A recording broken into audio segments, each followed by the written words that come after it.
एक और बड़ी खबर दर्शकों को दे दे। भारत के एक्शन से अब सैफुल्लाह खालिद कसूरी डर चुका है। हमले में मेरा कोई हाथ नहीं है, क्लैरिफिकेशन देता हुआ नजर आ रहा है। भारत के फैसले पाकिस्तान को बर्बाद कर देंगे। पहलगाम हमले का मास्टरमाइंड है सैफुल्लाह। जी हां, और अब यहां पर डर चुका है। पाकिस्तान की बौखलाहट तो हमने देखी ही, लेकिन मास्टरमाइंड भी यहां पर घबरा गया है। पल्ला झाड़ता नजर आता है, बयान देता हुआ नजर आ रहा है। हमले में मेरा कोई हाथ नहीं है, ये क्लैरिफिकेशन यहां पर दिया है। आशिक, मैं आपके पास वापस आऊंगी। सैफुल्लाह जो कि मास्टरमाइंड था पहलगाम हमले का, अब वो कहता है कि हमले में मेरा कोई हाथ ही नहीं है।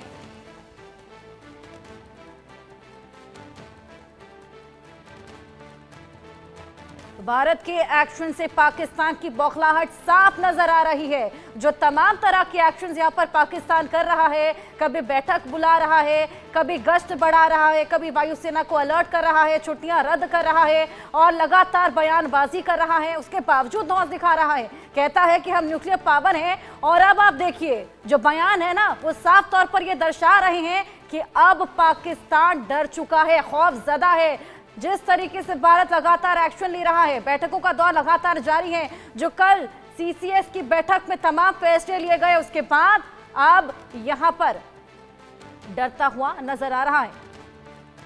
ये चेहरा आप गौर से देखिए, ये वही चेहरा है जिसने पहलगाम हमले का पूरा प्लान तैयार किया था। लश्कर तैयबा का डिप्टी चीफ है ये सैफुल्लाह। जी हां, पहलगाम हमले का ये मास्टरमाइंड है। यही है वो जिसकी वजह से ये पूरा हमला हुआ, जिसके चलते वो बेकसूर निहत्थे लोग मारे गए, जिनसे उनका धर्म पूछकर उनको शूट किया गया। यही मास्टरमाइंड है सैफुल्लाह, लश्कर तैयबा का कमांडर, जिसने तमाम हमले को लेकर प्लानिंग की थी।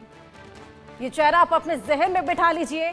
यही गुनहगार है जो लगातार अब मना कर रहा है कि मेरा इस हमले में कोई रोल ही नहीं है, एक्शन से डर गया है, मेरा कोई हाथ ही नहीं है। ये क्लैरिफिकेशन देता हुआ नजर आ रहा है।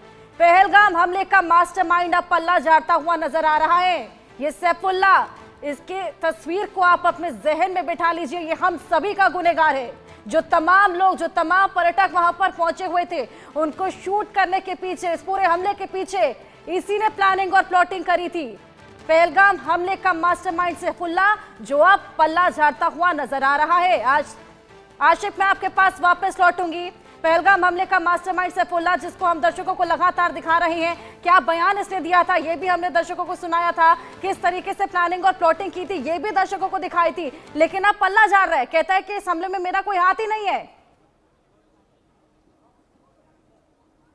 देखिए, बिल्कुल ये डर और खौफ आपको साफ तौर पर नजर आ रहा होगा। जिस तरह हमने देखा बीते कुछ दिन पहले सैफुल्लाह जो कि लश्कर का मास्टरमाइंड है, और किस तरह से वो गीदड़ बकिया दे रहा था, लेकिन अब वो भी इन चीज़ों से जो है अब अपनी बयान को जो है वो बदल रहा है और किस तरह से वो बात कर रहा है। इससे साफ तौर पर पता चल रहा है कि किस तरह का डर और किस तरह का खौफ अब जो आतंकी पाकिस्तान में है, जो छुपे हुए हैं, उनमें पैदा हुआ है। खासतौर पर अगर हम देखें कि जितने भी आतंकी संगठन इस समय पाकिस्तान में ऑपरेट हो रहे हैं, उस पर किस तरह से भारत सरकार ने अपना कड़ा रुख जो है वो इख्तियार किया है। लगातार एंटी टेरर ऑपरेशन जिस तरह से जम्मू कश्मीर भर में चलाए जा रहे हैं, और साथ साथ सीमावर्ती इलाकों में भी अब चौकसी जो है बढ़ा दी गई है। और आज देर शाम तक ये पता चलेगा कि किस तरह का एक्शन प्लान जो है भारत सरकार ने इन आतंकियों के कैंप्स पर करना है, और जितने भी संगठन वहां पर पीओके में चल रहे हैं वहां पर किस तरह का प्रहार होगा।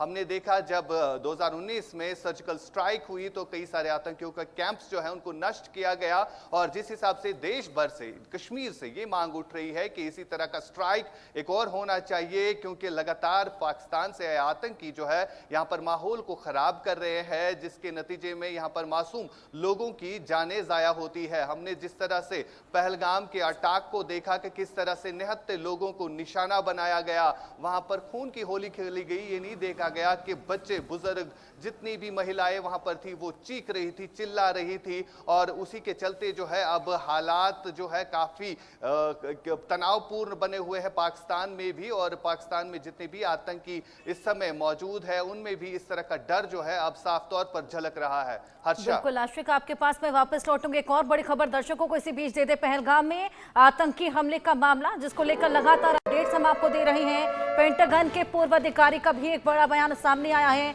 पाकिस्तान आतंकवाद फैलाता है, माइकल रूबिन है ये। असीम मुनीर एक आतंकवादी हैं, ये तमाम बातें बोलते हुए नजर आए हैं। उसामा और असीम में ज्यादा फर्क नहीं है। उसामा बिन लादेन गुफा में रहता था, ये बोलते हुए नजर आए हैं रूबी। असीम मुनीर महल में रहता है, ये फर्क बताते हुए नजर आए हैं। उसामा और असीम में ज्यादा फर्क नहीं है, इस तरीके से कंपैरिजन करते हैं रूबी। पेंटागन के पूर्व अधिकारी जिनका यह बेहद बड़ा बयान, पाकिस्तान आतंकवाद फैलाता है, असीम मुनीर एक आतंकवादी हैं। उसामा और असीम में ज्यादा फर्क नहीं है, ये बेहद बड़ी बात बोलते हुए नजर आए हैं आशिक। अजय जी हमारे सहयोगी हमारे साथ लगातार बने हैं। आशिक मैं आपके पास वापस आऊंगी। अजय, लगातार हम देख रहे हैं तमाम बयान सामने आ रहे हैं, ऐसे में अब रूबीन बोलते हैं कि उसामा बिन लादेन गुफा में रहता था, असीम मुनीर महल में रहते हैं। कंपैरिजन बेहद अच्छा किया उन्होंने। देखिए, ये कंपैरिजन नहीं, ये सच्चाई है और ये सच्चाई सब दुनिया जानती है। खासतौर पे यूनाइटेड नेशन तो खासतौर पे जानता है कि उन्होंने अपना 9/11 जो फेस किया था उसका मास्टरमाइंड कहाँ मिला था, वो पाकिस्तान में मिला था। इसी तरह हाफिज सईद कहाँ बैठा है, पाकिस्तान में बैठा है। कहाँ है पाकिस्तान में बैठे हुए तमाम जैश मोहम्मद के आतंकी सरगना, ये सब वहीं रहते हैं। इसलिए आसिफ मुनीर भी आतंकी से कम नहीं है। कौन सी देश का सैन्य जो आर्मी चीफ होगा जो कहेगा कि हमारे देश की बुनियाद जो है वो इस्लाम के नाम पर पड़ी थी, हिंदुओं में और मुसलमानों में फ़र्क बता रहा था। और ये साफ बताता है कि इनका माइंडसेट वैसा है। ये चाहते हैं कि वहाँ पर रहने वाले हिंदू जो जिनका कत्लेआम उन्होंने किया है इतने सालों में, वो पूरी तरीके से ख़त्म हो जाए। वो चाहते हैं कि जम्मू कश्मीर में रहने वाले मुसलमान जो हैं उनको बरगला कर उनका इस्तेमाल करके जम्मू कश्मीर के भारत के हालात ख़राब किए जाएँ। और इसीलिए जो है रूबी कहा है कि उसामा और आसिफ में कोई ज़्यादा फर्क नहीं है। और उसामा ने अमेरिका पर हमला करवाया था और आसिफ मुनीर ने जो है वो भारत पर हमला कराया है। उसामा को यूएस ने घर में पाकिस्तान के घुसकर मारा था और आसिफ मुनीर को भी ये पूरा पता है कि जब भारत अपना एक्शन करेगा वो क्या करेगा, कैसे करेगा। और इसीलिए ये जो कहा गया है, अमेरिका ने एक संदेश जो है वो पाकिस्तान को पहले ही दे दिया था, दुनिया को दे दिया था कि इस हमले के बाद, पहलगाम में जो हमला हुआ उसके बाद, कि भारत के साथ जो है वो अमेरिका खड़ा है, रशिया खड़ा है, भारत के साथ जो है सऊदी अरेबिया खड़ा है, भारत के साथ दुनिया के वो तमाम देश खड़े हैं जो शांति पसंद हैं। और पाकिस्तान के साथ वो लोग होंगे जो आतंकवाद चाहते हैं, जो बवाल चाहते हैं दुनिया में। बिल्कुल अजय, जिस तरीके से लगातार चीन ने भी इस पूरे हमले की निंदा की थी, लेकिन पाकिस्तान मदद मांगता हुआ नजर आ रहा है चीन से। क्या लगता है चीन यहां पर मदद करेगा? देखिए, चीन जितनी मर्जी मदद कर ले, मगर चीन को एक चीज़ याद रखनी होगी कि भारत वो पुराना भारत नहीं है। भारत से जिस तरीके से पिछले कुछ समय में जो कार्रवाइयाँ की, उसके बाद चीन आखिरकार बातचीत के लिए टेबल पर आया ना। जब गैलवान हुआ उसके बाद भारत की जो कूटनीतिक जीत हुई, जब चीन के सामान का बाइकआउट करने की बात हुई तमाम चीज़ों को लेकर, और चीन को LAC के इलाके में जवाबी कार्रवाई करके संदेश दिया गया कि ये पुराना भारत नहीं है, यहाँ जो करोगे उसका भुगतान साथ साथ करना पड़ेगा। और चीन पाकिस्तान का साथ अगर इस मुद्दे पर देता है, आतंकवाद के मसले पर देता है, तो चीन दुनिया में अकेला पड़ेगा जैसे आज पाकिस्तान पड़ा हुआ है। क्योंकि जिस तरीके से पाकिस्तान ने यहाँ पर आतंकियों को भेजकर पिछले 3.5 दशकों में आतंकवादी गतिविधियों के जरिए खूनी खेल खेला है, उस खूनी खेल में अगर पाकिस्तान का साथ दिया गया तो चीन भी इसका शिकार होगा। जवाबी कार्रवाई के लिए चीन को भी तैयार रहना होगा, क्योंकि US, रशिया जैसे देश भारत के साथ खड़े हैं। हैं असली मसाले सच सच MDH। बड़ी खबर के सह प्रायोजक हैं असली मसाले सच सच MDH। तो बयानों का दौर लगातार जारी है। वहीं पहलगाम हमले पर अब बाबा बागेश्वर भी भड़क गए हैं। देश में हिंदू होना घातक है तो दुर्भाग्य, ईंट का जवाब पत्थर से देने का समय अब आ गया है। इस सदी की सबसे निंदनीय घटना है ये। हिंदुस्तान में हिंदू होने पर खतरा होने लगा है। जाति नहीं, धर्म पूछकर गोली मारी गई। ये घटना हिंदुओं के लिए सबसे बड़ी चिंता है। शस्त्र और शास्त्र का संरक्षण करना होगा। हिंदू बटे हुए हैं, एकजुट होना होगा। ये तमाम संदेश, बेहद बड़ी बातें बाबा बागेश्वर अब बोलते हुए नजर आए हैं। ये बेहद बड़ी बातें पहलगाम हमले के बाद हिंदू बटे हुए हैं, एकजुट होना होगा। जिस तरीके से सभी की आइडेंटिटी पूछ के, उनके नाम पूछ के, कलमा पढ़वा के यहाँ पर गोली मारी गई, उसके बाद ये बेहद बड़ा बयान। हालांकि तमाम बड़े बयान सामने आए हैं, लेकिन इस बीच बाबा बागेश्वर का ये बेहद बड़ा बयान सामने आया है। हिंदू राष्ट्र की लगातार मांग करते रहते हैं, हिंदू बटे हुए हैं, एकजुट होना होगा, और यहाँ पर ये पूरा बयान उनका सामने आया। अजय, आपसे और जानकारी इसी पूरे बयान को लेकर मैं लूंगी। शस्त्र और शास्त्र का संरक्षण करना होगा, हिंदू बटे हुए हैं, एकजुट होना होगा, ये बेहद बड़ा संदेश दिया है यहाँ पर बाबा बागेश्वर ने।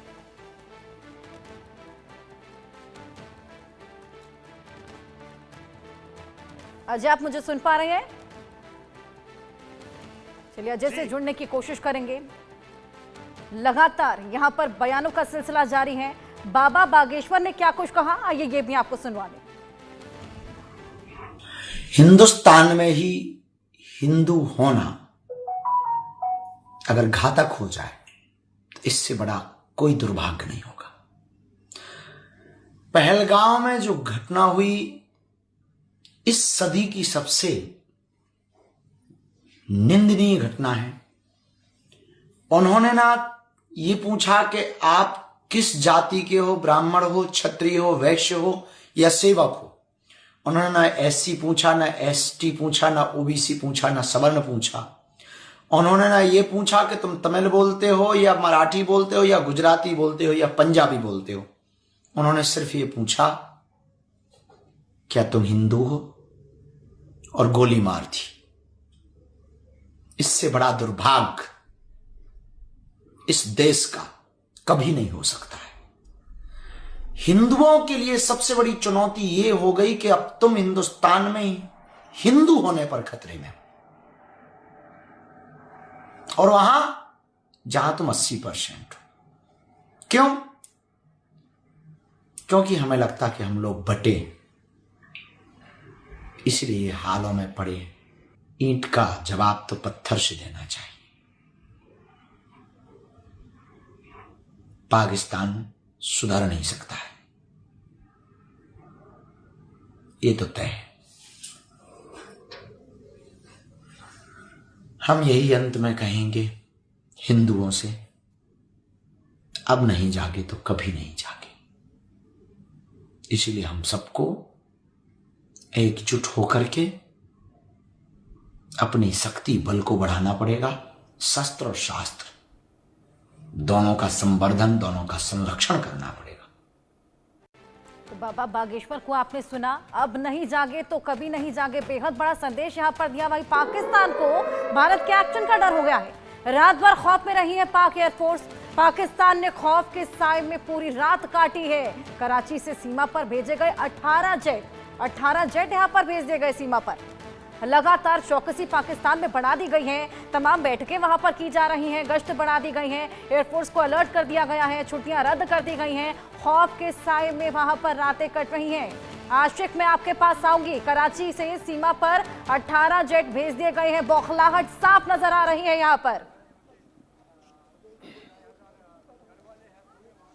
देखिए, बिल्कुल साफ तौर पर देखा भी जा रहा है जिस तरह से लगातार पाकिस्तान के मंत्रियों की तरफ से बयानबाजी आ रही है। उनका साफ तौर पर यह कहना है कि उन्हें इस अटैक के साथ कोई लेना देना नहीं है। यानी ये घबराहट है, ये डर है जिस तरह से भारत सरकार अब फैसले करती आ रही है कि किस तरह से अब पाकिस्तान को ऊपर जो है वार करना है। और लगातार हमने 5 ऐसे डिसीजंस देखे जिसकी वजह से जो अब कहीं ना कहीं पाकिस्तान की कमर टूट जाएगी। और लगातार उनमें बौखलाहट ये भी है कि कहीं भारत सर्जिकल स्ट्राइक न कर दे, एक और स्ट्राइक की वजह से उनका क्या हाल होगा। और यही डर जो है उन्हें अब उनकी जो सेना है उनको भी सता रहा है। वहां पर फाइटर जेट्स को जो है एक्टिवेट किया गया है, तमाम तर एयर बेसेस को एक्टिवेट किया गया है, और साथ साथ जो बॉर्डर्स पर उनके फौजी तैनात है उनको भी एक्टिवेट किया गया है। कहीं ना कहीं ये डर और खौफ का माहौल है जिसकी वजह से हम लगातार देख रहे हैं पुंछ राजौरी सेक्टर से फायरिंग के इंसिडेंट जो है वो रिपोर्ट हो रहे हैं। और लगातार आतंकियों को ज्यादा से ज्यादा भेजने की कोशिश जो पाकिस्तानी सेना यहां पर कर रही है उनको भी विफल बनाने के लिए सुरक्षा बल जो है यहां पर प्रहार कर रही है। लेकिन साफ तौर पर यह बौखलाहट है जिसकी वजह से अब कहीं ना कहीं अब पाकिस्तानी सरकार को भी ये लगने लगा है कि अब भारत सरकार एक्शन मोड के प्लान में है। हर्षा। बिल्कुल आशिक, बहुत शुक्रिया आपका तमाम जानकारियां हमें साझा करने के लिए। अजय लगातार हमारे साथ जुड़े हुए हैं। उधमपुर में आतंकियों से मुठभेड़ लगातार जारी है। उधमपुर मुठभेड़ में एक जवान घायल हुआ है। उधमपुर में सुरक्षा बलों का ऑपरेशन लगातार जारी है। 2 से 3 आतंकियों को घेर भी लिया गया है। इनपुट मिला, जिसके बाद लगातार ऑपरेशन वहां पर किया जा रहा है। सुरक्षा बलों की मौजूदगी वहां पर है, तमाम टुकड़ियां वहां पर पहुंची हुई हैं। 2 से 3 आतंकी जो कि छिपे बैठे थे, उनको वहां पर घेर लिया गया है और जल्द ही पकड़ भी लिया जाएगा। मुंह तोड़ जवाब इन्हें दिया जाएगा। जिस तरीके से लगातार ये अपनी करतूतों से बाज नहीं आ रहे हैं, मुठभेड़ को अंजाम दे रहे हैं। अजय, मैं आपके पास आऊंगी, कब ये आतंकी बाज आएंगे, कब इन्हें समझ आएगा कि ये जो हरकतें कर रहे हैं बेहद बुरा, इनको उसका खामियाजा झेलना पड़ेगा? देखिए, बिल्कुल जो सुरक्षा बल हैं वो लगातार इस मोर्चे को संभाले हुए हैं, खासतौर पे बसंतगढ़ का इलाका, जहां पर पहले भी आतंकी जो हैं वो देखे गए थे। आतंकी पिछले काफ़ी दिनों से इस इलाके में अलग अलग ठिकानों को बदल रहे थे। एक घर में जाकर उन्होंने खाना, कपड़े और मोबाइल भी एक दिन लिया था और उसके बाद से लगातार ये घूम रहे थे।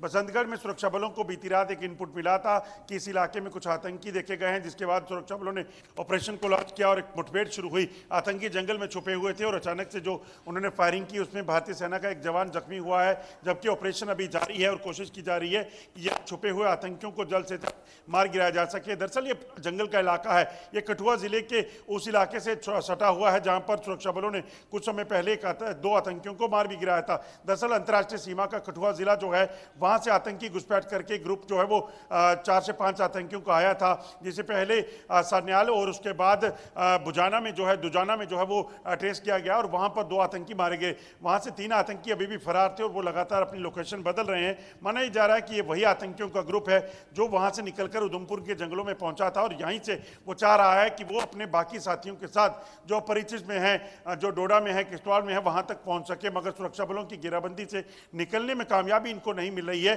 जिस वजह से ये आतंकी यहीं पर ट्रैप हैं और कोशिश की जा रही है कि जल्द से जल्द इन आतंकियों को ट्रेस करके इसी जंगल में इनकी कब्रगाह बनाई जा सके। बिल्कुल, लगातार सर्च अभियान वहां पर चलाया जा रहा है। सेना की तमाम टुकड़ियां, रिहायशी इलाकों का किस तरीके से वहां पर ध्यान रखा जा रहा है अजय?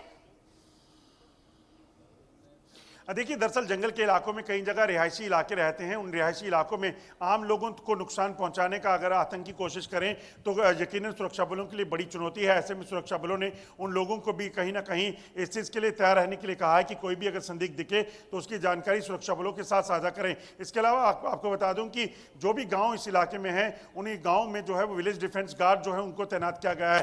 दरअसल जो स्थानीय लोग होते हैं उन्हें विलेज डिफेंस गार्ड के तौर पर बंदूक की ट्रेनिंग दी जाती है चलाने की, और उसके बाद उन्हें इस इलाके में अपने गांव की सुरक्षा की जिम्मेदारी दी जाती है ताकि अगर कोई भी आतंकी उस इलाके में दिखे तो उनको मार गिराया जा सके। आपने याद होगा कि राजौरी में इसी तरह से एक आतंकियों का ग्रुप जो है उसे गांव के लोगों ने ट्रेस किया था, जिसमें एक आतंकी को मार गिराया था। उसके बाद दूसरे आतंकवादी को सुरक्षा बलों ने एक अलग जगह पे मार गिराया था। तो कहीं ना कहीं जम्मू कश्मीर की शांति बहाली में आम लोगों का भी एक बड़ा अहम रोल है और इसी को लेकर सुरक्षा बलों के जवान जो है वो कंधे से कंधा मिलाकर जो आम लोग जो हैं वो सुरक्षा बलों के जवानों के साथ कंधे से कंधा मिलाकर चलते हैं। और इसी वजह से जम्मू कश्मीर में अगर आप देखें तो पिछले 10 साल में जो टेररिज्म का ग्राफ था वो लगभग आधा रह चुका है और लगातार उसे कम करने का प्रयास जो है वो सुरक्षा बल कर रहे हैं। बिल्कुल, लगातार सुरक्षा बल यहां पर एक्शन मोड में है अजय। 4 मददगार भी पकड़े गए हैं। शुरुआती जांच में उनसे क्या कुछ पता लग पाया है? देखिए, बिल्कुल जम्मू कश्मीर में मौजूद आतंकियों का सफाया और उसके साथ साथ जम्मू कश्मीर में जो आतंक का नेटवर्क है उसे उखाड़ फेंकने की प्रक्रिया जो है सुरक्षा बलों ने शुरू की है। गृह मंत्री की मीटिंग के बाद जो बड़ा क्रैकडाउन शुरू हुआ है जम्मू कश्मीर में, उसी का नतीजा है कि 4 ओवरग्राउंड वर्कर को पकड़ा गया है जिनके कब्जे से हथियारों का जखीरा बरामद हुआ है। ये आतंकी दरअसल आतंकियों को तमाम मदद देते थे, इनको चाहे वो लॉजिस्टिक सपोर्ट हो, हथियारों को एक जगह से दूसरी जगह जाना, और समय आने पर ऐसे लोग जो होते हैं ओवरग्राउंड वर्कर वो आतंकी हमलों को भी अंजाम दे सकते हैं, क्योंकि जिसके पास हथियार है वो किसी भी हद तक जा सकता है। कई बार देखा गया है कि ओवरग्राउंड वर्कर जो हैं उन्होंने कई टारगेट किलिंग को अंजाम दिया है। तो ऐसे में कहीं ना कहीं सुरक्षा बलों के लिए ये जिम्मेदारी ज़्यादा बढ़ जाती है कि ऐसे लोगों को आइडेंटिफाई किया जा सके जो आम लोगों के बीच में रहते हैं। आम लोगों की मदद से जो है वो आतंकी जो है वहाँ पर अपने आप को सर्वाइव कराने में कामयाब रहते हैं। तो ऐसे में इस जो 4 लोग पकड़े गए हैं इन्हें और इनसे जो है और कहीं खुलासे होने की उम्मीद